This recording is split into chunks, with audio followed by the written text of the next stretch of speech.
Bismillahirrahmanirrahim. Assalamualaikum warahmatullahi wabarakatuh. Waalaikumsalam warahmatullahi wabarakatuh. Keras. Bismillahirrahmanirrahim. Assalamualaikum warahmatullahi wabarakatuh. Waalaikumsalam warahmatullahi wabarakatuh. Ya, terima kasih rekan-rekan atas semangatnya. Perkenalkan, nama saya Agung Gunawan. Saya dari kelas 1D PKP Gusmus Raksa Jasa. Boleh minta tepuk tangan dulu teman-teman? Saking ekspresinya saya sampai grogi depan para master semua. Yang terhormat, terutama yang saya hormati Ketua Koordinat, saya Ibu Master Juli, dan mentor saya Bapak Master Acep Lukman yang luar biasa hari ini bisa hadir. Luar biasa. Saya akan mempresentasikan kepada teman-teman semua tentang 3 pilar JM. Ya, apa itu 3 pilar JM? Gusmus Raksa Jasa dengan sangat luar biasa dalam merumuskan untuk membentuk suatu fondasi itu diperlukan yang namanya 3 pilar. 3 pilar dalam JM. Nah, pilar ini apa? Pilar ini adalah suatu sanggah atau suatu fondasi yang sangat kokoh untuk membangun impian kita di dalam JM. Dengan tidak tegaknya 3 pilar, maka mustahil bangunan yang akan kita bangun di JM itu akan sangat kokoh. Maka dari itu untuk mencapai impian kita yang sangat tinggi membentuk sebuah istana dalam JM ini, kita sangat perlu yang namanya 3 pilar.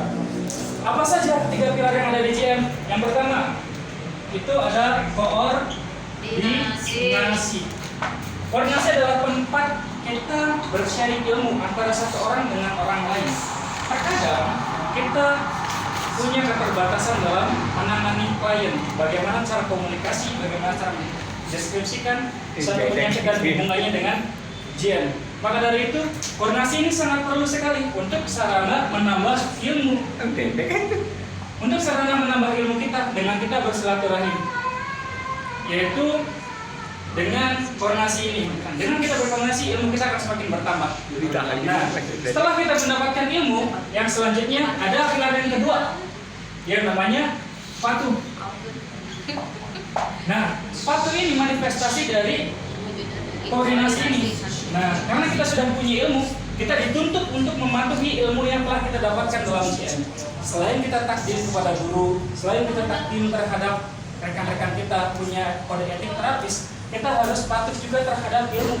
Jangan sampai kita cuma patuh terhadap guru kita, tapi ilmunya itu tidak kita taati, tidak sesuai dengan SOP JM yang telah ditetapkan. Maka dari itu, patuh adalah sarana untuk bisa menempuh yang ketiga nantinya. Nah, setelah kita nanti patuh, ada perwujudan yang ketiga di sini. Ada yang namanya komitmen. Komitmen ini berhubungan dengan apa? Yaitu dengan bangunan yang kita bicarakan tadi, yaitu dengan cita-cita. Komitmen kita, cita-cita kita terhadap diri kita ini apa setelah kita masuk JM? Pada saat kita awal masuk JM, apa? Mau punya rumah, punya mobil, punya klinik, penghasilan uang banyak, apa? Nah, jadi bentuk dari komitmen ini akan tercapai ketika kita melakukan koordinasi dan juga melakukan kepatuhan terhadap ilmu, sehingga akan membuahkan komitmen atau cita-cita kita tercapai di dalam JM ini. Kalau bisa kita gambarkan seorang bentuk tubuh, maaf gambar saya jelek. Di sini ada di kepala itu nilai patuh.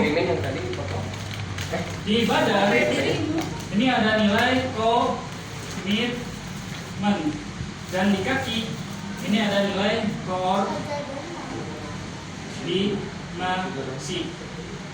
Kita berjalan di dunia terapi ini dengan berkoordinasi dengan guru kita dan semua mentor-mentor kita, agar supaya bisa mendapatkan ilmu bekal kita untuk berjalan, bisa maju di dunia terapi ini.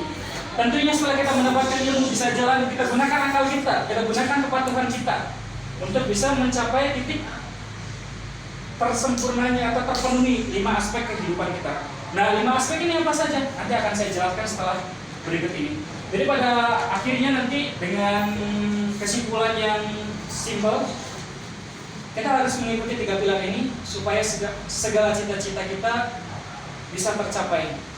5 aspek kehidupan yang ada dalam tubuh kita semuanya bisa terpenuhi apabila kita patuh terhadap ilmu.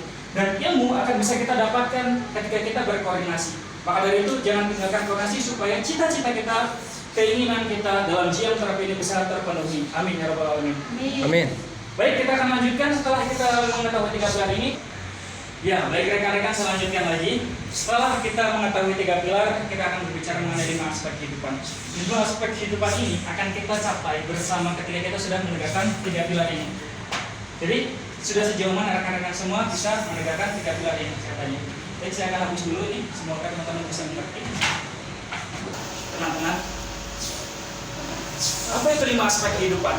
5 aspek kehidupan adalah 5 aspek yang harus kita capai ketika kita berjalan di GM ini, yaitu tujuan akhir, cita-cita kita, bentuk komitmen kita dalam menjalani terapi ini. Nah, 5 aspek kehidupan itu apa saja? Yang pertama, 5 aspek kehidupan itu, faktor pertama adalah faktor aspek spiritual. Ada spiritual? Karena boleh pinjam spiritual? Spiritual kita, spiritual hubungannya dengan organ hati. Spiritual atau ilmu batara adalah ilmu yang mengatur antara hubungan diri kita dengan Tuhan kita Semesta sebagai penggeraknya. Dalam GM terapi kita harus menempatkan spiritual kita di nomor 1. Jangan kita niatkan untuk bekerja, tapi niatkan kita untuk berbakti kepada Allah. Dengan cara terapi kita ini bisa bermanfaat bagi orang lain. Dengan spiritual kita yang sangat mumpuni, di GM ini kita dibimbing dari segi spiritual supaya kita bisa mencapai titik keimanan yang sangat luar biasa antara hubungan kita dengan Tuhannya. Ketika kita sudah beriman, kita akan hidup dengan rasa tenang yang sangat luar biasa, teman-teman. Jadi, dengan tercapainya aspek kehidupan spiritual, hati kita akan lebih tentram. Ketika kita ada tantangan, ada masalah di jalan pun, kita tidak akan ragu lagi, kita tidak akan bingung lagi, karena kita menempatkan spiritual kita. Hati kita pun tidak akan rusak ketika kita mendapatkan masalah di lapangan. Justru masalah itu kita jadikan tantangan untuk bisa kita melangkah lebih jauh lagi di GM terapi ini. Kemudian yang kedua, itu ada aspek edukasi, teman-teman. Edukasi. Ya, edukasi ini berhubungan dengan organ paru-paru. Ya. Edukasi, kita mendapatkan ilmu, kita lebih banyak lagi ilmunya, kita semakin ahli lagi dalam bidang terapi ini. Nah, kenapa hubungannya dengan paru-paru? Paru-paru itu tugasnya apa? Dia, paru-paru itu memasukkan oksigen dan mengeluarkan CO2, teman-teman. Nah, oksigen ini adalah zat yang diperlukan oleh tubuh supaya tubuh itu bisa lebih sehat lagi, supaya tubuh itu bisa lebih bermanfaat lagi. Mengeluarkan CO2 karena CO2 ini hasil dari metabolisme sehingga harus dikeluarkan supaya tidak menjadi racun. Nah, racun akan bermasalah ketika terlalu banyak menumpuk di dalam tubuh. Karena ada juga beberapa kasus kematian yang disebabkan oleh kelebihan CO2 di dalam tubuh, teman-teman. Makanya, dengan kita menambah ilmu, akan sedikit sekali racun yang ada dalam tubuh kita, akan sedikit sekali keraguan di dalam tubuh kita, akan sedikit sekali masalah-masalah di lapangan yang tidak teratasi karena kita sudah mengeluarkan racun-racunnya, teman-teman. Karena kita akan jadi semakin ahli lagi dengan kita mencapai edukasi di dalam GM ini dengan koordinasi, baik itu koordinasi yang dikoordinat, koordinasi lingkaran pribadi maupun koordinasi kita dalam dunia PKP, kita akan bisa mengeluarkan lebih banyak racun lagi, sehingga kesalahan-kesalahan akan tetap kita minimalisir, teman-teman. Nah, maka dari itu tujuan kita setelah kita mungkin bisa mencapai dari ketenangan spiritual, kita juga akan mencapai ketenangan dari edukasi ini. Jadi kita akan lebih mantap lagi dalam menerapi orang, kita akan lebih mantap lagi dalam mengobati orang lain karena kita sudah tahu ilmunya, teman-teman. Kemudian yang ketiga, itu ada aspek sosial, teman-teman. Sosial yang hubungannya dengan organ jantung. Nah, sosial artinya masyarakat. Kalau misalkan kita sudah bermanfaat dari segi sosial, kita juga sudah bisa bermanfaat dari segi lingkungan kita atau masyarakat kita. Dengan kita menerapi orang lain supaya orang lain sehat, maka kita akan bermanfaat bagi sesama kita, teman-teman. Maka dari itu sama juga dengan tugas jantung. Tugas jantung itu dia mengalirkan darah dari jantung ke paru-paru untuk mengambil O2, kemudian juga dari jantung ke seluruh tubuh untuk menyebarkan nutrisi dari setiap sel-sel yang ada dalam tubuh kita. Ketika sel itu dia mendapatkan makanan, itu manfaatnya. Sel itu bisa hidup. Kita pun dengan bisa melakukan terapi, bisa membagikan ilmu kita, orang lain juga bisa hidup. dari segi aspek sosial gitu kan. Kita mengajak orang menjadi jaringan kita yang tadinya orang itu tidak punya pekerjaan, orang itu punya pekerjaan, punya penghasilan, orang itu juga bisa hidup seperti halnya sel-sel dalam tubuh kita. Maka kita sudah melakukan kinerja jantung dalam segi fungsi aspek sosial dalam tubuh kita. Kemudian yang keempat itu ada aspek kesehatan teman-teman.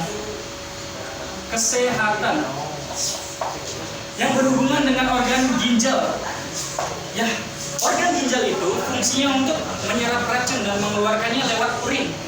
Teman-teman, ketika kita punya banyak racun, terus kemudian kita keluarkan kerja ginjalnya maksimal, maka kita pun akan terbebas dari masalah. Otomatis ketika racun yang ada dalam tubuh ini hilang, kita pun akan menjadi sehat badannya kan. Kalau kita udah menjadi sehat, maka aspek kesehatan akan kita capai. Kebanyakan orang sakit itu karena kebanyakan toksin di dalam tubuhnya. Dengan mengeluarkan racun, maka orang itu akan jauh lebih sehat. Sama halnya dengan berbekam teman-teman. Kita berbekam untuk mengeluarkan racun, detox. Dari mulai asam urat, kolesterol, gula darah yang tadinya kadarnya tinggi bisa berkurang dengan bekam. Bekam itu kan kalau digambarkan seperti halnya ginjal, dia mengeluarkan racun yang ada dalam tubuh. Ketika racunnya itu keluar, maka kita akan lebih sehat lagi. Maka dari itu aspek kesehatan akan terpenuhi. Orang-orang terapis ini insya Allah dari segi kesehatan orang-orangnya akan lebih sehat.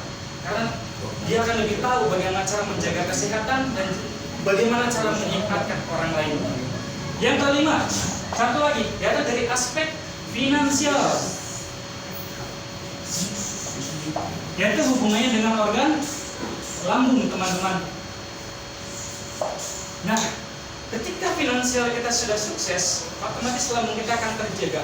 Orang-orang yang mempunyai masalah finansial otomatis punya masalah lambung juga. Bisa kita teliti di lapangan, orang-orang yang punya masalah lambung rata-rata punya finansial yang menengah ke bawah. Karena apa? Karena satu, dari segi apa yang dia makan tidak sesuai dengan kesehatan, dari apa yang dia makan juga tidak sesuai dengan jamnya, otomatis mempengaruhi dari kinerja organ lambung itu sendiri. Makanya kenapa orang banyak yang mah, banyak yang suka lambung, banyak yang GERD, karena biasanya dari segi finansialnya. Karena terlalu banyak bekerja, lupa dengan makan. Karena terlalu sibuk, ini, itu, dan sebagainya, lupa mengatur jadwal makan dan lain sebagainya. Maka dari itu di GM kita diajarkan ketika kita finansialnya bagus, kita tahu bagaimana pola makan yang baik, terutama dari segi apa yang dimakan, apa yang jam kapan kita makan, dan juga rasa apa saja yang mempengaruhi dalam tubuh kita. Kita akan lebih terseleksi lagi. Nah, dari 5 hal ini kita akan sangat luar biasa sekali teman-teman. Ketika kita benar-benar menjalankan 3 pilar, terus kemudian kita akan mencapai derajat sempurnanya spiritual kita, edukasi kita, sosial kita, kesehatan kita, dan finansial kita. Menurut teman-teman, tujuan dari teman-teman kita kalau pilih salah satu mau yang mana antara ini? Ya. Pasti nggak ada yang mau satu-satu, pasti yang mau 5-5-nya ini. Jadi mudah-mudahan dengan kita dengan 3 pilar kita akan mencapai 5 aspek kehidupan ini. Amin ya rabbal alamin. Amin. Baik teman-teman, mungkin itu saja yang bisa saya sampaikan. Mohon maaf bila ada kekurangan. Terima kasih. Bila misalkan ada pertanyaan yang mau ditanyakan, silakan japri saja ke saya. Saya akhiri dengan bila taufiq wal hidayah. Wassalamualaikum warahmatullahi wabarakatuh. Waalaikumsalam warahmatullahi wabarakatuh.